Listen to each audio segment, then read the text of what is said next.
اس کو ہیلپ کیا جائے، کیونکہ آج کل کے انفلیشنری پریشرز میں بہت مشکل ہوا ہے لوگوں. لیکن آپ کو بتائیں، آپ بالکل ٹھیک کہہ رہے ہیں، بہت بڑی تعداد. اچھا سر، آپ نے بات کی گھروں کے حوالے سے، خاص کر سیلاب کی جو تباہ کاری ہوئی ہیں، ہم میڈیا کا بھی یہ فرض ہے کہ اس چیز کو تھوڑا بہت ہائی لائٹ بھی رکھیں، اور کہیں نہ کہیں وہاں پہ جو کہ جس قسم کے حالات ہیں اور جس قسم کی ویڈیو آ رہی ہیں، تو جو حکومتی سطح پر راشن تھا اس میں بھی بڑی کوتاہیاں ہمیں نظر آتی، لوگوں تک وہ چیز نہیں پہنچ پا رہے. آپ لوگ گراؤنڈ پہ گئے، آپ لوگوں نے ساری چیزیں، جس طرح آپ نے فرمایا کہ آپ نے کچھ 16 گھر بنائی، بہت بڑی بات ہے، اور کہیں نہ کہیں کھانا یا دسترخوان کا جو سلسلہ ہے وہ بھی چلتا ہے وہاں پہ. کیا کیا چیزیں وہاں پہ آپ نے دیکھی اور کن چیزوں پر زیادہ دھیان دینا چاہیے؟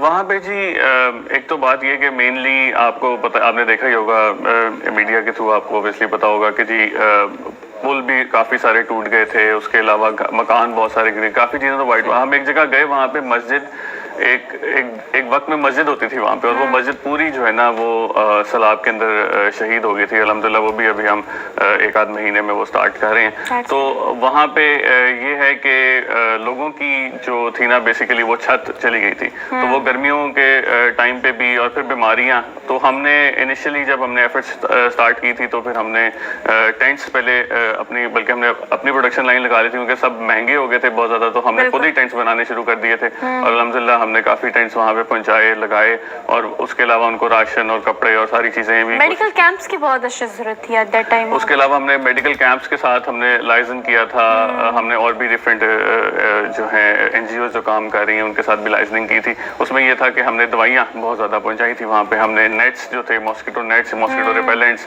یہ بہت زیادہ تعداد میں یہ ہم نے چیزیں پہنچائی تھی، تاکہ اس ٹائم پہ ہم اس کو کلیئر کر سکیں. اچھا ارسلان، مجھے یہ بتائیں کہ سہولت فاؤنڈیشن، چلیں یہ آپ نے بالکل کہا کہ رینٹڈ جگہ ہیں، وہاں پر آپ کھانا فراہم کرتے ہیں، اور زیادہ ٹارگیٹ یہ ہوتا ہے کہ ڈیلی ویجز جو ہے ان کو فائدہ ہو سکے.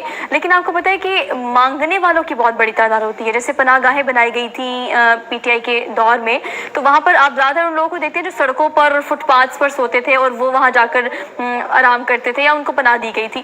اب آپ اگر بات کریں تو اس کارواں میں آہستہ آہستہ لوگ پارٹیسپیٹ کرنا چاہتے ہیں، بیکاز جہاں تک مجھے پتہ ہے لوگ صرف ادارے کی کریڈیبلٹی چیک کرتے ہیں، لیکن دے وانٹ ٹو ڈونیٹ، وہ اس چیز کا حصہ بننا چاہتے ہیں، اس نوبل کاز کا.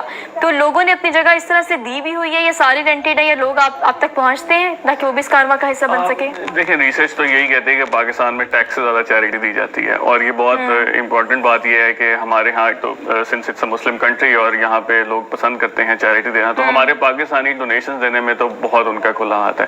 میں آپ کو بتا رہا ہوں 3 سال ہو گئے میں نے یہ کام شروع کیا ہے، اور آج تک ایک بھی دن ایسا نہیں ہوا کہ مجھے پیسے کم ہونے کی وجہ سے مجھے کام بند کرنا پڑے.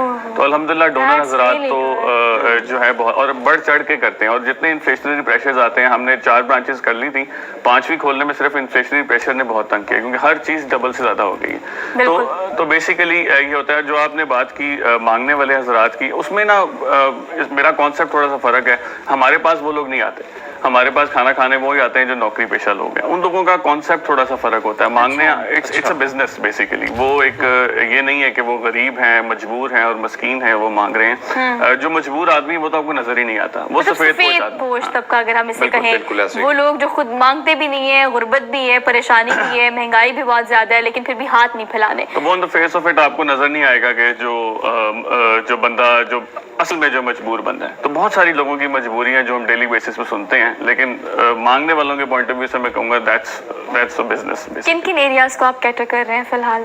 ابھی میں نے بتایا جوہر ٹاؤن شپ، اقبال ٹاؤن اور وفاقی کے اندر آل ان لاہور. تو کیا سمجھتے ہیں اس کی اوبویسلی اس کی ضرورت؟ تو اگر پاکستان میں دیکھا جائے تو ہر سٹی میں اس کی اشد ضرورت ہے. تو اس سے پورے سرکل کو مزید بڑھانے کے حوالے سے کیا سوچتے ہیں؟ ہم نے انیشلی پلان تو کیا تھا کہ ہم 1 سال بعد ہم چلے جائیں گے فیصل آباد، ملتان اور کچھ ایریاز میں جہاں پہ لوگ بیسیکلی ہم ایسی جگہ پہ جاتے ہیں جہاں پہ لوگ آئے ہوتے ہیں نوکریاں ڈھونڈنے، اور وہاں پہ رہ رہے ہوتے ہیں اور کرائے کے مکانوں میں رہ رہے ہوتے ہیں. تو اب مسئلہ یہ ہے کہ اوبیسلی اتنی زیادہ انفلیشن آ گئی ہے کہ اب ہمارے لیے کرنٹ سیٹ اپ کو ہی چلانا بہت مشکل ہوا ہے، اور بھی بہت زیادہ پریشرز آتے ہیں ارد گرد کے.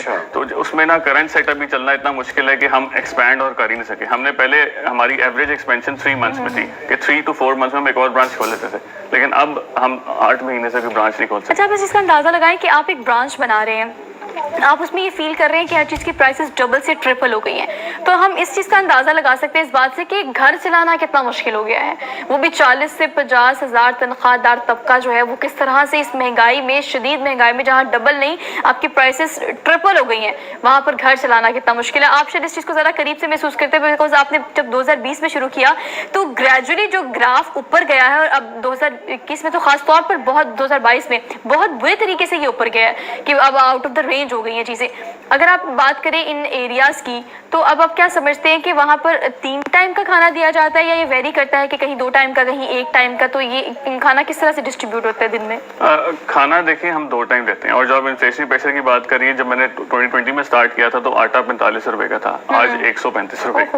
جب میں نے سٹارٹ کیا تھا تو 96 روپے کا سفید چنا مل رہا تھا, آج 350 روپے کا مل رہا ہے. چاول 100 کا تھا, 350 کا ہو گیا آج.